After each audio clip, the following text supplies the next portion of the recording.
2월 4일 늘 푸른 새벽 예배를 하나님 앞에 올려 드리겠습니다.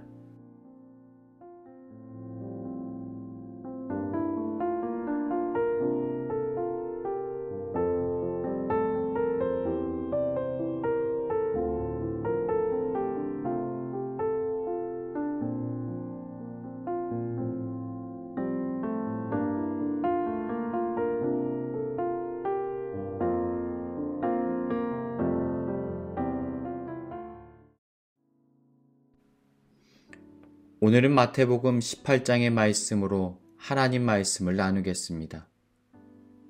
오늘 본문의 상황은 공생의 사역의 후반기에 접어드는 지점에서 우리 예수님께서 그리스도인들이 하나님과 사람 앞에 어떠한 관계 맺기를 해 나가야 하는가에 관한 가르침을 전하시고 있습니다.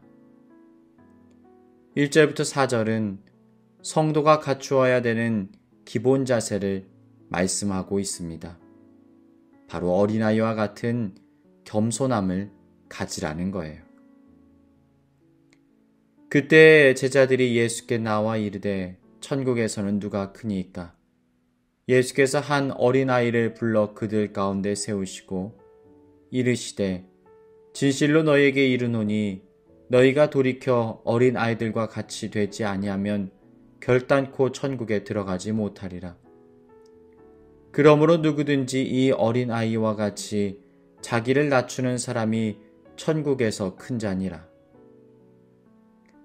여러분, 어린아이의 특징이 무엇입니까? 나는 못해. 아빠 도와줘. 자신의 연약함을 인정할 줄 압니다.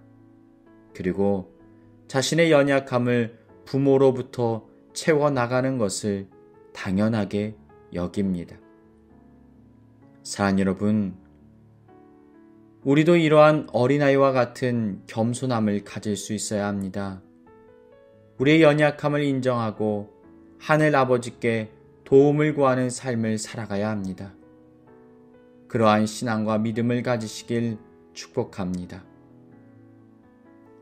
이제 6절부터 9절은 하나님의 자녀로서 우리가 세상을 어떻게 살아가야 하는가에 관하여 말씀하고 있습니다. 우리는 먼저 하나님께서 싫어하시는 죄를 끊어내어야 합니다. 또 우리 가운데 누군가에게 상처를 입히고 넘어지게 만드는 삶의 자리가 있다면 이 모든 행위를 회개하고 멈출 수 있어야 합니다. 7절부터 8절 실족하게 하는 일들이 있음으로 말미암아 세상에 화가 있도다. 실족하게 하는 일이 없을 수는 없으나 실족하게 하는 그 사람에게는 화가 있도다. 만일 내 손이나 내 발이 너를 범죄하게 하거든 찍어 내버리라. 장애인이나 다리 저는 자로 영생에 들어가는 것이 두 손과 두 발을 가지고 영원한 불에 던져지는 것보다 나으니라. 이제 10절부터 14절은 연약한 한 영혼, 잃어버린 한 영혼을 하나님께서 얼마나 귀하게 여기시는지 하나님의 마음을 담고 있습니다. 10절 삼가 이 작은 자 중에 하나도 업신여기지 말라. 너에게 말하노니 그들의 천사들이 하늘에서 하늘에 계신 내 아버지의 얼굴을 항상 배옵느니라. 12절부터 13절 너희 생각에는 어떠하냐? 만일 어떤 사람이 양 100마리가 있는데 그 중에 하나가 길을 잃었으면 그 99마리를 산에 두고 가서 길 잃은 양을 찾지 않겠느냐? 진실로 너희에게 이르노니 만일 찾으면 길을 잃지 아니한 99마리보다 이것을 더 기뻐하리라. 사랑하는 여러분, 상한 갈대를 꺾지 않으시고 꺼져가는 등불도 끄지 않으시는 그 하나님의 사랑의 마음을 품으십시오. 한 영혼조차 포기하지 않으시는 그 사랑의 마음을 깨달으십시오. 그리함으로 연약한 자, 소외된 자, 하나님의 품을 떠난 자들을 향한 주님의 마음으로 우리의 심령을 뜨겁게 해달라고 간구하는 인생 되시길 축복합니다.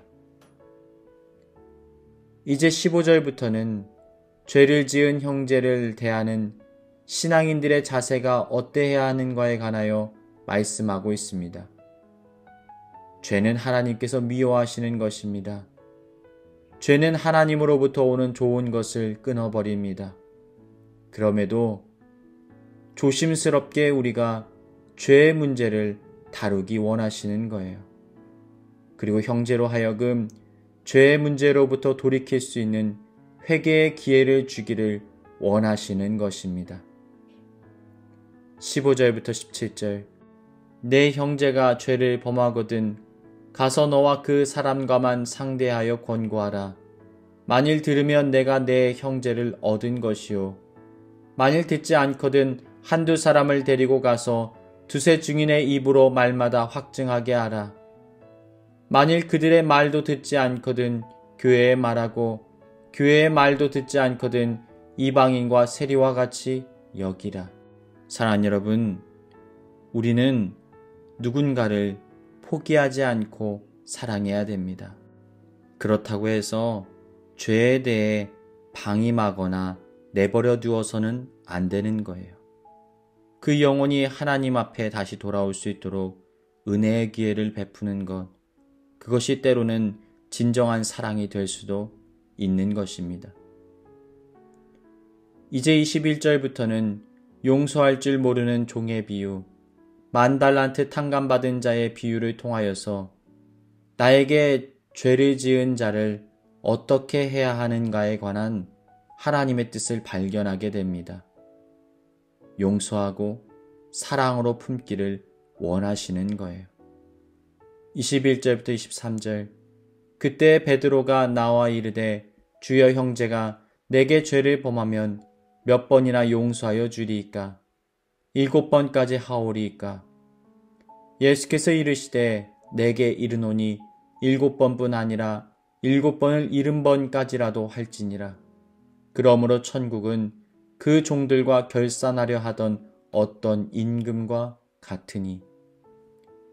32절부터 34절 이에 주인이 그를 불러다가 말하되 악한 종아 내가 빌기에 내가 내 빚을 전부 탕감하여 주었거늘 내가 너를 불쌍히 여김과 같이 너도 내 동료를 불쌍히 여김이 마땅하지 아니하냐 하고 주인이 노하여 그 빚을 다 갚도록 그를 옥졸들에게 넘기니라. 사랑하는 여러분, 우리가 어떻게 누군가를 용서할 수 있습니까? 우리가 어떻게 누군가를 사랑으로 품을 수가 있습니까? 어떻게 7번뿐 아니라 7번을 70번까지라도 용서할 수 있단 말입니까? 내가 먼저 하나님의 은혜 안에서 용서함을 받은 죄인이라는 사실을 기억할 때, 그 빚진 자의 심정을 가질 때 하나님의 마음을 품고 긍휼한 마음으로 다른 이들을 용납할 수 있는 것입니다. 사랑하는 여러분, 은혜로 세상을 가득 채우십시오. 용서로 세상을 변화시키십시오. 악을 악으로 갚는 것은 악을 세상에 더욱 가득하게 할 따름입니다. 악이 가득한 세상 속에서라도 오직 나만은 사랑과 은혜와 자비를 흘려보낼 줄 아는 복된 인생 살아가시길 주님의 이름으로 축원합니다.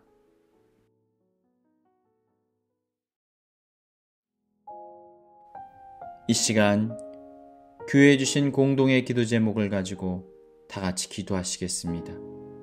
첫 번째로 문제 앞에서 신앙의 정체성을 바르게 깨달아 왕 되신 하나님 앞에서 종된 자로서의 삶을 살아가게 하여 주옵소서. 문제와 위기의 상황 속에서 우리를 건져내어 주시고 은혜와 소망과 위로를 주시는 위대하신 하나님을 삶의 자리에서 경험케 하여 주옵소서. 위기를 기회로 바꾸시는 능력의 하나님으로 인하여 우리의 삶이 주님 나라와 영광 위하여 귀하게 사용되게 하여 주옵소서. 2022년 너희푸른 교회가 성령에 충만한 교회, 은혜가 충만한 교회 되게 하여 주옵소서. 이 시간 다 같이 기도하시겠습니다.